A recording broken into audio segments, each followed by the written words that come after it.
Good morning, Kenyans. Allow me to address you again this morning. And this time, I'm going to start with an apology because I'm going to mention people. I'm not used to mentioning people in my talks. I usually deal with issues without mentioning people by name. But today, I'm going to mention names because I've got no otherwise. I'm thinking about this country where we are.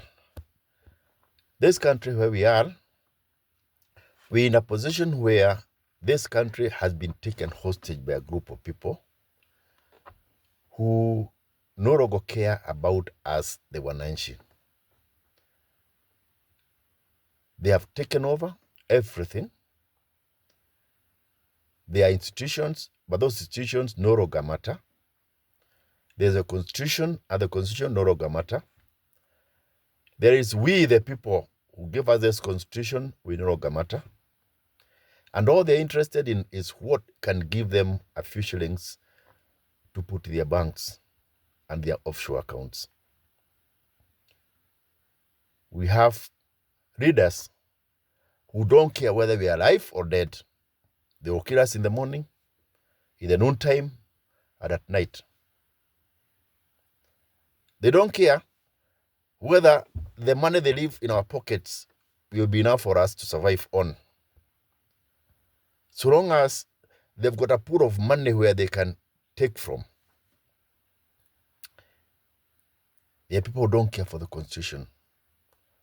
Our protections, our rights have been taken over. And whereas they know that we are ugly and we no longer want them, they have got all the facilities to make sure they perpetuate their stay. They have made people hungry. And so they know they can buy us with the money, with the food. There are no jobs. They can buy our people, our young people, with jobs and security. There are so many light defenders who have gone quiet because they have been given positions where they no longer care. There are so many people who are bitter before, who are working with the people, and they have gone over to their side because these people have got unlimited resources. Not only that, these are people who are ready to make sure that this country is in chaos during the elections so that they can manage to rig their way in or they postpone the election. And so, what recourse do we have as Kenyans? The only recourse we have as Kenyans is to make sure that we are able to unite all of us who oppose this government. Whether we are young, we are old, educated, uneducated, from whichever tribe, it's time to forget our differences. It's time to forget our parties. It's time to forget where you come from. And we concentrate on one thing, removing this cabal of leaders. And so, together with this cabal of leaders, our enemy number two are those people who do not want unity. Those people who are trying to put some few leaders on a pedestal against the others. Our enemies are people who are against the unity of the opposition. People who are saying that if so and so will not be on the presidential ballot, then I don't care how it goes. These are our enemies number two. And that's why I said I want to mention people. Because I'll mention them by name. I know there might be others, but I'll mention the one now that I know. One of them, we have one here in Nyeri called Wabungu Gujiri. Or Gujiri Wabungu, however you want to mention him. This gentleman claims to be a Jubilee member, but he's fighting his Jubilee leader. He's fighting the Jubilee candidate because they have refused to denounce opposition unity. When you hear him talk, The only you find that talk you can find it out from people like Sabina Chege, from Gathoni wa Mushoba. So that means whatever he is saying is what those people are saying. And we know if the opposition is fragmented, this government will perpetuate itself in the next election. Number two is someone I admired very much, someone I've followed, someone I've liked the way he fights for downtrodden, someone who starts on his own and will not sway easily. But I'm disappointed to say that this time I cannot side with him. This is wakili stroke journalist stroke lawyer Wahome Thuku. I know times are bad. He might be one of those people who have been nyemelewa kidogo, and now their pockets are okay and they're ready to sell the cause. Because the way he talks, the way he fights other opposition leaders, is like he is ready for Kasongo to go on if his chosen presidential candidate is not selected to be the candidate for the united opposition. And so he's our enemy too. Number three, this overweight fella with a full mouth who thinks that is God's gift to mankind. Someone called Francis Gaido, with a very full mouth. He can't make two sentences without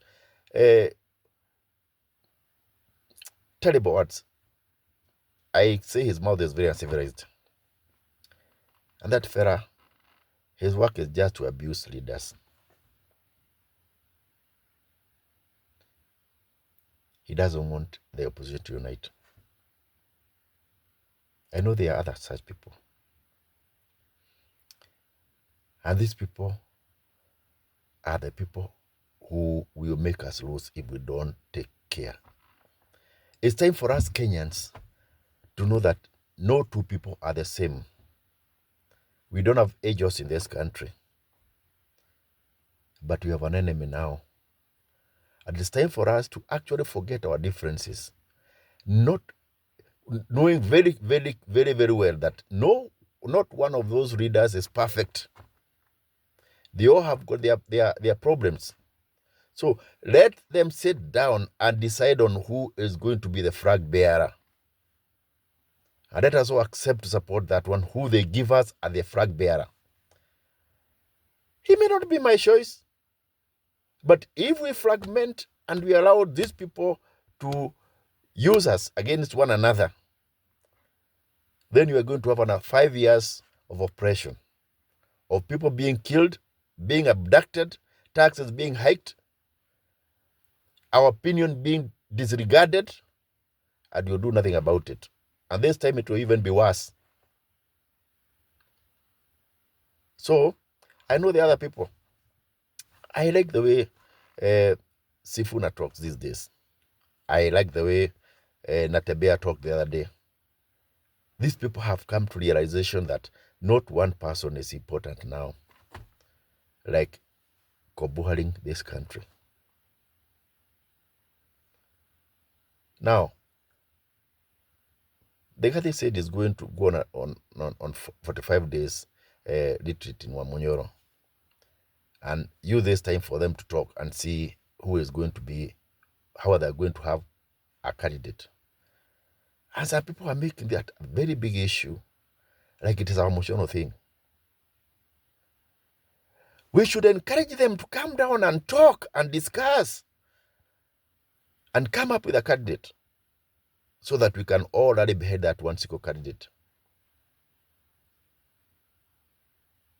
It doesn't matter who it is. Even if they say it's Karua, Natabea, Eugene, whoever they give us as the united alternative government candidate, we should all rally behind that. If you hear anybody saying that if so and so is not the presidential candidate, then I don't care. That person is our enemy. That person is our enemy. If you hear somebody say that if a candidate will not come from this tribe, then I won't support him, that is our enemy. If you hear somebody say that if the candidate is going to be a not person or not support him, that is our enemy. If you hear somebody say if a candidate is not going to be young, I'm not going to support him, that's our enemy. Because we should come together.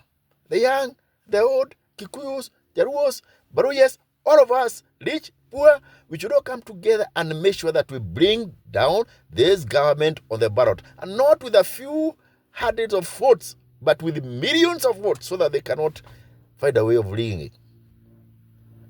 That's why we should put all our votes together. I know it's almost an impossible thing, but let's try to the best of our ability. So, let's come out and call out these people who are fighting the unity of the opposition. I watched with my own two eyes in 1992, the opposition losing and Nyaote going on to rule again. Well, 70% of the country was against him. And again it happened in 1997, just because we could not come together. And the interesting thing is that even the government joins in that business of fragmenting the opposition. You are told you are good, you are better than the person. Oh, you are young. Oh, you are more educated. Oh, you both deserve this position more. Oh, your tribe have not had this position for long. Oh, these people have been oppressing you. All that talk is to make sure that we are divided and we not come together. So let's be aware of such people. For now, I've given you my top 3. I know the others, but those are my top 3. And for my fellow mountaineers, beware of these 3 leaders. I know one is not a mountaineer, but my fellow mountaineers, be wary of these 3 people. Thank you.